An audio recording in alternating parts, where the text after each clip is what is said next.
Imagine you're sitting in a room with a highly respected expert, someone with years of experience in a field you know very little about. The expert begins explaining something, perhaps a concept, a strategy, or a solution to a problem.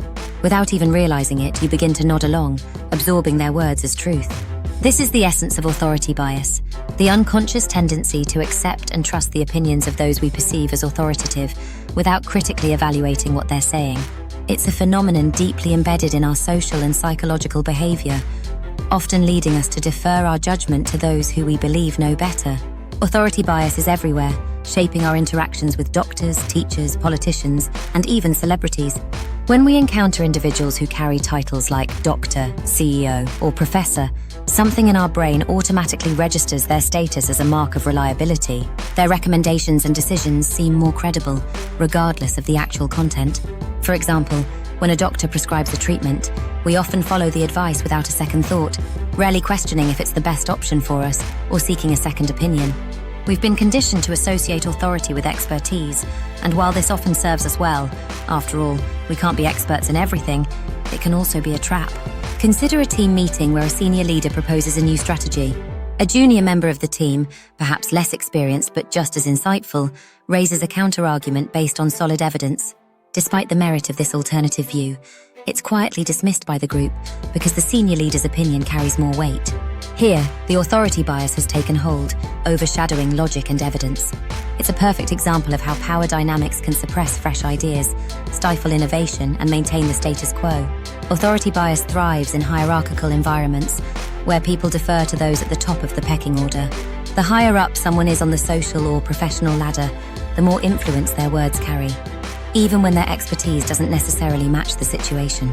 This bias can be subtle, creeping into everyday decisions without us realizing it, or it can be glaring, as when groups fall into groupthink, blindly following a leader's suggestions without critical thought. One reason authority bias is so pervasive is that it's efficient. Life is complicated, and we often don't have the time or energy to critically assess every piece of information we encounter. In many situations, it's practical to rely on experts and trust their judgment.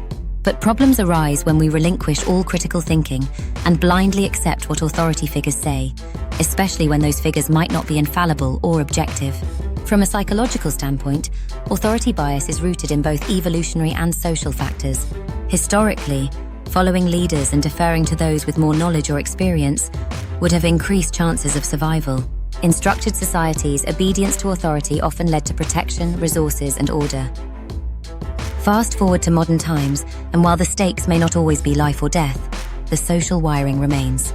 People naturally seek guidance from those they perceive as more knowledgeable or powerful, but this instinct can be exploited, as history has shown. The infamous Milgram experiment is perhaps the most well-known study on authority bias.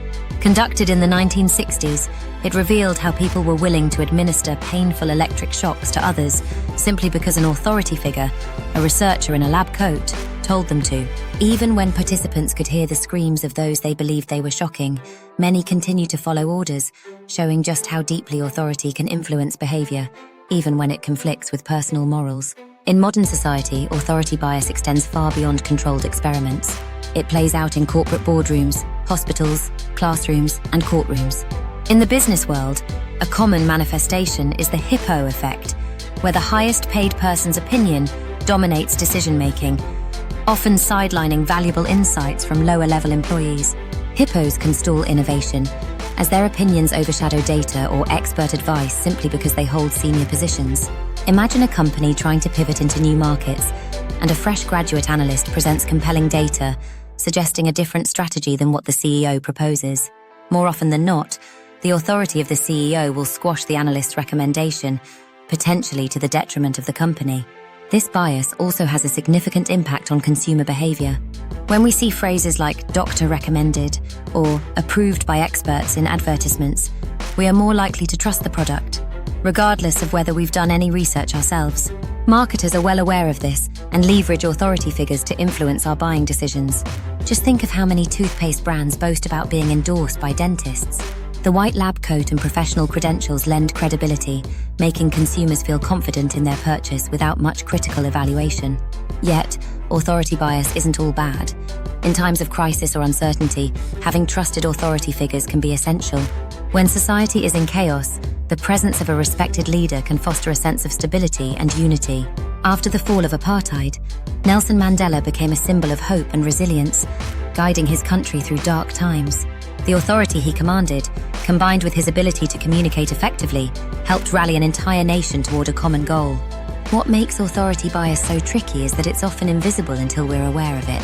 Recognizing when we're influenced by authority, rather than logic, is the first step to counteracting this bias.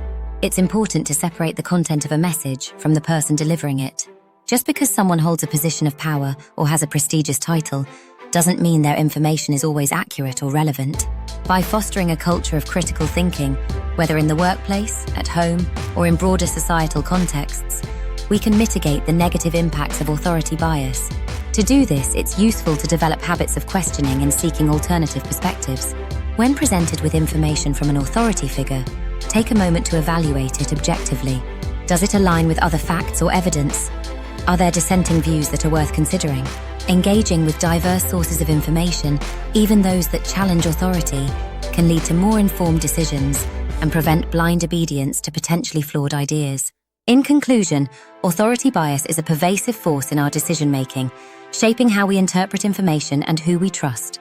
While it can sometimes lead to efficient, beneficial outcomes, such as following expert advice in emergencies, it also carries risks. By understanding and acknowledging this bias, we can take steps to critically evaluate the information we receive, ensuring that our decisions are grounded in reason rather than an unquestioning trust in authority. With this awareness, we can navigate the complex social dynamics of authority more wisely, fostering environments where truth and evidence reign over titles and status. Don't forget to like, share, and subscribe.